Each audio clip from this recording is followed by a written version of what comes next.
Já tô aqui no maior bate-papo com a doutora Giovana Giglio, que é ginecologista.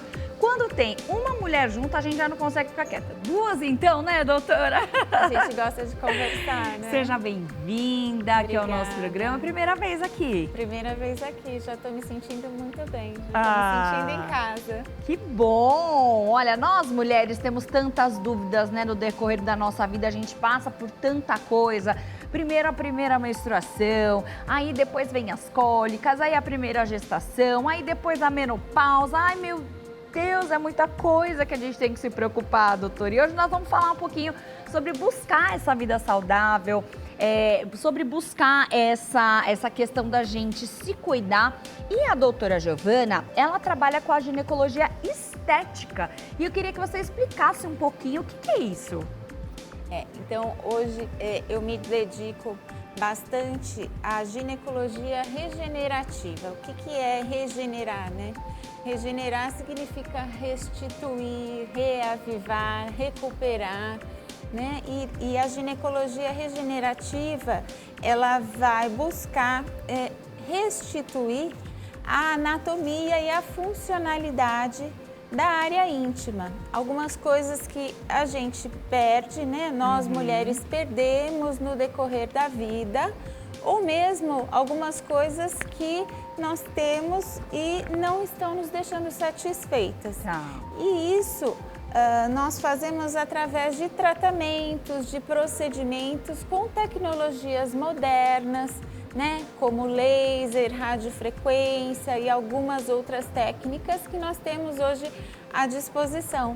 São recursos com os quais hoje nós podemos contar e oferecer à mulher para que ela tenha uma melhora na sua autoestima, uma recuperação da sua autoconfiança e uma melhora, consequentemente, na sua qualidade de vida. Há pouco tempo atrás, vamos dizer, né, muito, porque foi pouco tempo atrás que começou a se falar sobre o assunto, porque antes era um tabu muito grande, quando a mulher, ela fala, eu vou fazer, né, uma cirurgia íntima, quero ali melhorar, né, às vezes eu tenho muito escape, então tem várias coisas, e era um tabu falar sobre isso. Hoje, o que você acha que deu esse start para que a gente possa falar com mais tranquilidade sobre o assunto sem ser um bicho de sete cabeças? Hoje a mulher está diferente, né? A mulher ocupa uma nova posição na sociedade. Hoje eu vejo uma mulher mais independente, não só do ponto de vista financeiro, mas a mulher dentro de casa tem um outro papel, né? Então isso possibilita a ela pensar também em outros aspectos da própria vida, né? Então é importante que a mulher tenha uma sexualidade plena, ela se encontre plena em todos os aspectos da sua vida, não só profissional, mas na sua vida social, né? Eu vejo a mulher assim se preocupando não mais apenas com os filhos, com o marido, com a casa, né? Eu tenho autocuidado, né, exatamente, doutora? o autocuidado. Eu tenho aí 25 anos, né, de profissão, então eu vejo Você exatamente. Tão jovem, nossa, começou super jovem, novinha, Nós então. somos ageless, né? As mulheres são ageless, né? Não temos mais idade. Não sei, agora a gente é a idade que a gente quer, tá? Então, né? Então, assim, nesses 25 anos eu vi assim a mulher realmente evoluindo nesse sentido. E no consultório a gente consegue conversar sobre essas coisas atualmente, né? Eu tô perdendo urina, minha região íntima não me agrada, eu não consigo ter um desempenho sexual satisfatório porque eu me sinto retraída, eu me sinto tímida, eu gostaria de ser diferente, ou isso aqui me incomoda na hora da higiene, na hora de fazer bike na academia, né? Sabe? Então, coisas que antigamente a gente não conseguia abordar, a gente consegue hoje. Né? Eu acho isso muito bacana, muito importante. E essa preocupação aí com a saúde, né, que cresceu bastante, agora com a pandemia aumentou, né, e eu acho muito importante a gente tratar disso. Essa questão do autocuidado é fundamental, né, é muito importante. Pensar também na mulher como um todo, né, não apenas a saúde ginecológica, mas a qualidade do sono, a atividade física, a alimentação, né? Envolve a gente tudo costuma isso, abordar né? isso, abordar todos esses Após a gravidez, você piora o aspecto vaginal, se for parto normal ou independente disso? Você acha qual que é o momento que a mulher começa não achar mais, engordou muito? Qual o aspecto que a gente pode ponderar aí, né, para encontrar um momento para ela cuidar dessa parte? Se incomoda, né? As nossas estruturas sofrem, né? Nós temos uma elasticidade dos tecidos. Então você imagina, por exemplo, um elástico, né, que vai e volta, vai e volta. Ele volta e já não tem o mesmo aspecto o tempo todo. O mesmo acontece com os nossos tecidos. No decorrer dos anos, a gente perde colágeno. A partir dos 25 anos, inicia-se uma perda de colágeno que vai aumentando progressivamente. No corpo todo. A gente sempre pensa no rosto, né? É o primeiro, né? Porque a gente se olha bastante, né? Então, a gente pensa no rosto, mas esse processo acontece no corpo todo. Então, na região íntima, a mesma coisa. Obviamente, esse aspecto vai se modificando com a idade, né? E isso a gente consegue abordar com mais facilidade atualmente. Quando isso começa a interferir ali, né, no bem-estar, na autoestima, é hora de melhorar, começar a tratar.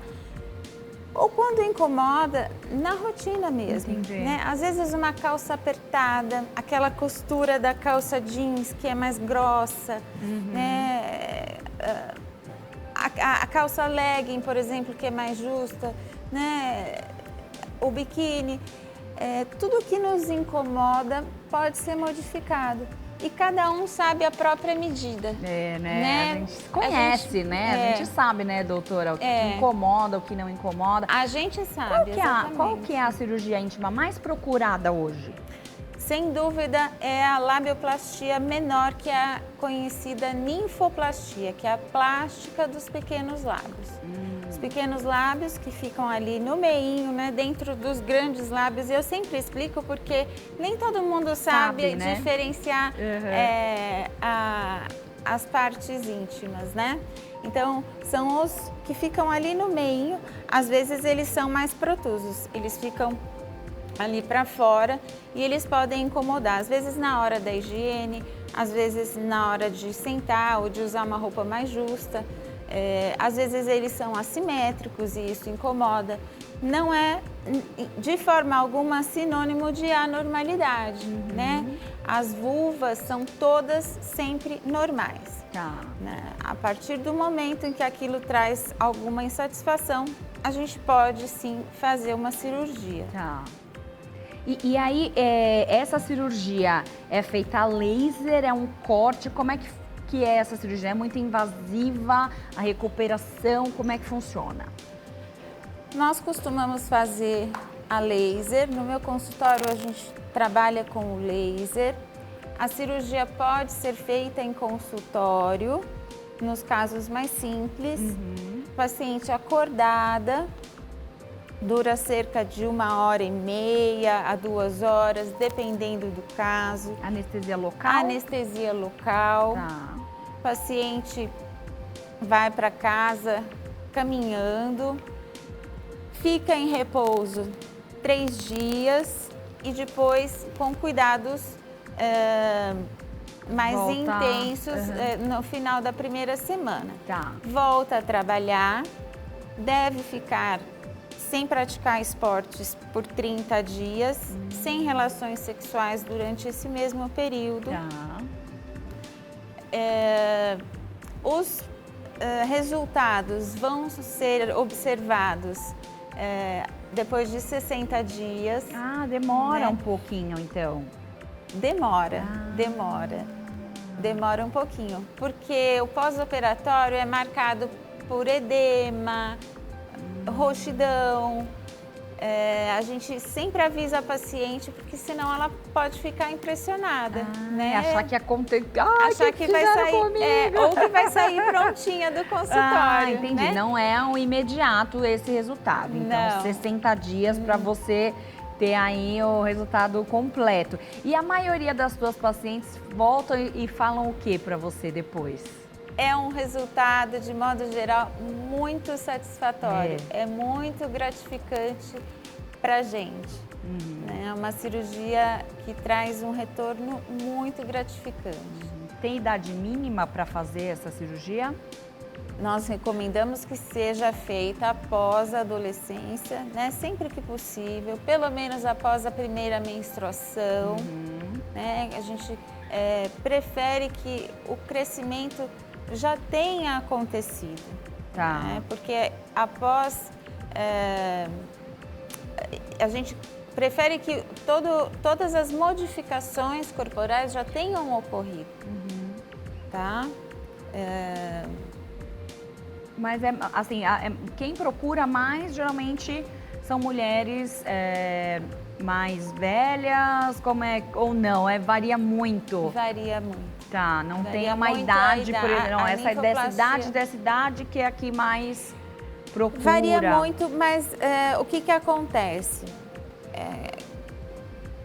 Com o envelhecimento e com a flacidez que acontece nos órgãos genitais, essa modificação é maior. Então, Tá. O que a gente observa é que a partir dos 40 anos, aumenta a procura da labioplastia por Tá. conta disso. Né? A Às vezes menopausa paciente influencia a questão desse envelhecimento também? Influencia, né? Influencia por conta dessa flacidez que aumenta também, né?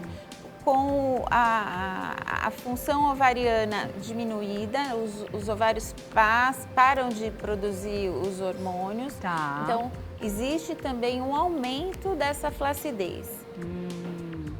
E é uma fase em que a mulher ela já está também mais estável, né? Tanto do ponto de vista emocional, quanto do ponto de vista financeiro, profissional, né? Os filhos já estão mais crescidos, né? O relacionamento, quando ela tem, já é também mais estável. Se ela está casada, é um casamento mais estável. Se ela não está casada, ela também Vive bem com essa ideia, né, de estar solteira. Exatamente, já é uma mulher mais independente. Então, é uma fase em que ela começa a olhar mais para si mesma. Sim. Né? E até, a se cuidar um pouco mais. E até falando dessa questão da menopausa, esse escape urinário, ele acontece também próximo à menopausa? Todas as mulheres vão passar por isso ou não? Essa cirurgia íntima pode ajudar? Olha, 40% das mulheres acima dos 40 anos perdem urina. Olha só. Né? Já não bastasse tudo que a gente tem que enfrentar, né, doutora? Ainda tem mais essa ainda. Sabe o que eu falo? Que assim, a natureza é um pouco injusta, né, com a mulher. E que felizmente nós temos a tecnologia hoje a nosso favor. Mas realmente é um processo um pouco injusto, né? Diante do nosso papel assim tão importante no mundo, né? Verdade, doutora. Nós temos sim que nos cuidar.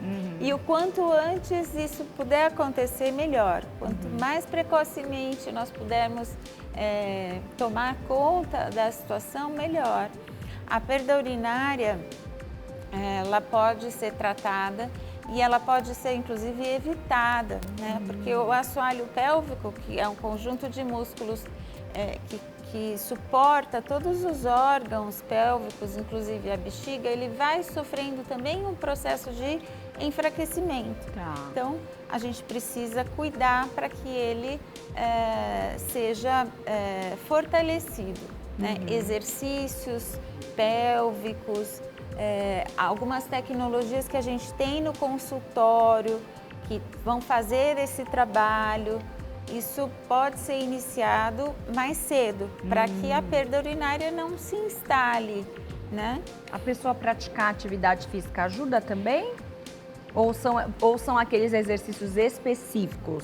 Porque eu sei que quem tem diástase tem alguns exercícios que são super bacana de fazer e eu acho que se assemelha um pouco esses. Quem faz prática, por exemplo, academia normal, uma musculação, Então, a musculação é uma atividade que muitas vezes promove a incontinência urinária. Por quê? Quando a gente faz força, a gente força o períneo e acaba favorecendo o enfraquecimento desses músculos do assoalho pélvico. Então, a gente precisa fazer um exercício de contenção, contenção da uretra, contração dessa musculatura. E nem sempre a gente faz. Se nós prestássemos atenção, isso seria perfeito. Toda vez que a gente pegasse o peso, né, contraísse, exatamente, contraísse o músculo ali que segura o xixi. Mas isso precisa estar ali. Tá, eu sei que toda vez. Quando eu fiquei grávida, doutora, logo depois que eu tive parto cesárea, né? E aí eu fiquei um pouco assim, eu fiquei com diástase e tudo, e aí vamos fazer esse exercício do assoalho. E eu tive uns 2 episódios, né, desse escape, foi terrível, eu não queria nem sair de casa, eu falei, meu Deus do céu, o que tá acontecendo?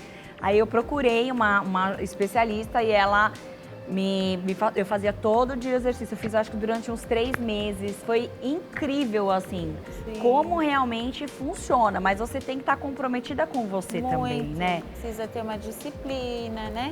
Eu sempre falo, a gente precisa fazer a nossa parte, né? Para tudo na vida, né? Sim. Para tudo, a gente precisa ter disciplina, dedicação, né? A gente precisa... para tudo, né? Precisamos ter, abrir mão de algumas coisas, muitas vezes, né?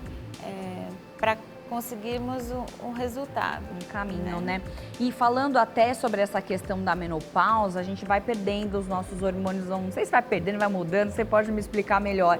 Hoje se fala muito sobre os implantes hormonais, que tem sido aí um aliado para muitas mulheres. Queria que você falasse um pouquinho sobre eles. Os implantes hormonais são uma via de administração para os hormônios. Então, nós podemos usar vários tipos de hormônio através desta via. São ou tubetes ou pequenos comprimidinhos que são inseridos na gordura dos glúteos, ali no bumbum, né? E ali a circulação vai absorvendo essa medicação, esses hormônios. Então, nós podemos fazer tratamento de menopausa, então nós vamos fazer a reposição hormonal através desses implantes. Nós podemos tratar miomas, endometriose, alguns casos de contracepção. Né? Então, temos algumas patologias aí que podem ser melhoradas com os implantes. Qual é a vantagem de se usar os implantes ao invés de se usar um comprimido, uma injeção, por exemplo? Você tem na circulação um nível constante dos hormônios, eles não vão oscilar.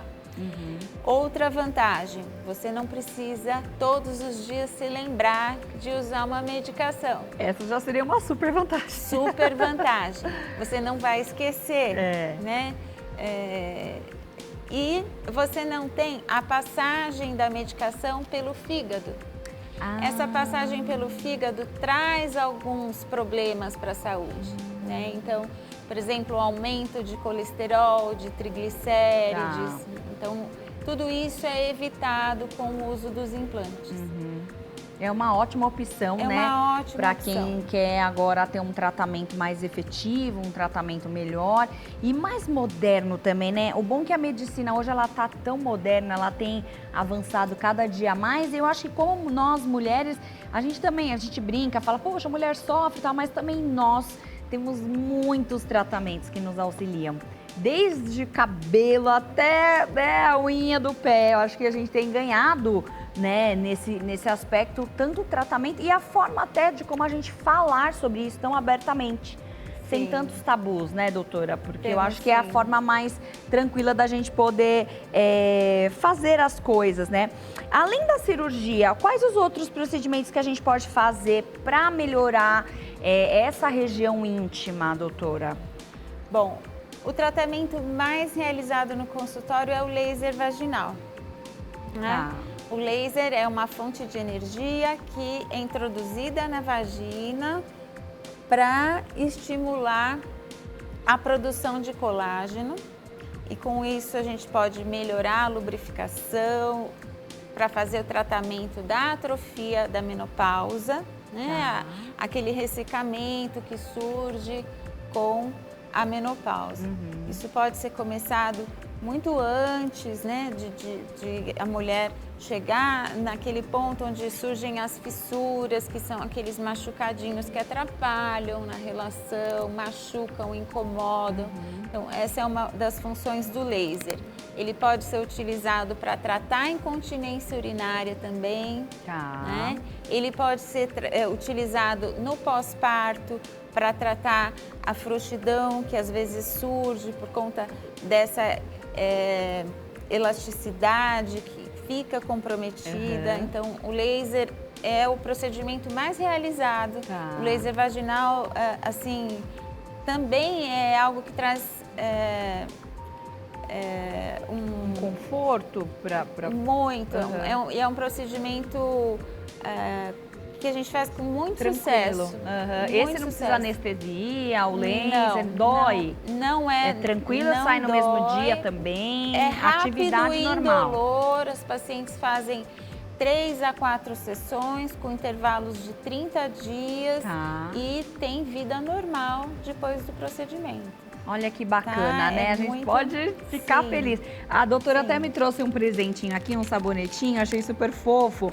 E falando em sabonete, a gente deve usar sabonete íntimo, porque é uma coisa que tem muitas mulheres que têm dúvida. Tem mulher que fala, não pode usar, outra fala, tem que usar.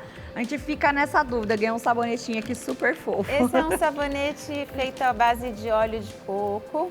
Pode ser usado na área íntima sem nenhum problema. O óleo de coco é um produto natural, não vai trazer nenhum prejuízo para você. Ele é um hidratante, então também é importante lembrar que a região íntima precisa ser hidratada, né? Ela sofre todas essas consequências, então sofre o ressecamento natural, a nossa pele toda precisa de hidratação e a região íntima não é diferente. Então, existem hidratantes próprios para essa região, mas o óleo de coco é um ótimo hidratante. E é natural, né? É natural, é fácil, é barato, então tá super aí à bacana, disposição. né? Hoje tem até desodorante para a parte íntima, né? Esse não é muito recomendado? Eu acho que a gente pode dispensar os desodorantes, não há necessidade de usar os desodorantes. Os sabonetes íntimos, em geral, eles têm uma composição bem feita, eles podem ser, não são necessários, mas eles podem ser utilizados sem problema. A gente recomenda um sabonete de pH semelhante ao da nossa... Um neutro, né? Que a pH gente neutro, usa. isso, um pH neutro e sem nada de muito diferente, né? A gente não precisa não vamos inventar isso, sem inventar nada. Não precisa ducha vaginal. O ideal é que a gente mantenha a nossa região sempre seca e ventilada, né? Para evitar proliferação de fungos, bactérias. Perfeito. Doutora, nossa, eu acho que foi aqui uma super aula sobre essa questão íntima. Se você tiver mais dúvidas, como é que a gente faz para contatar a doutora Giovana? Por favor, deixa os seus contatos. Meu Instagram é doutora Giglio, Giglio, que é o meu sobrenome. E o meu contato, o WhatsApp é 11 99166 1482. E aí todas as dúvidas, né? Você também não só trabalha com essa parte também da ginecologia estética, mas também no âmbito geral, né, doutora? Eu sou ginecologista, atendo pacientes a partir da adolescência até a melhor idade. Muito bom, obrigada mais uma vez, doutora. Eu que Volte sempre, a agradeço. casa já é sua.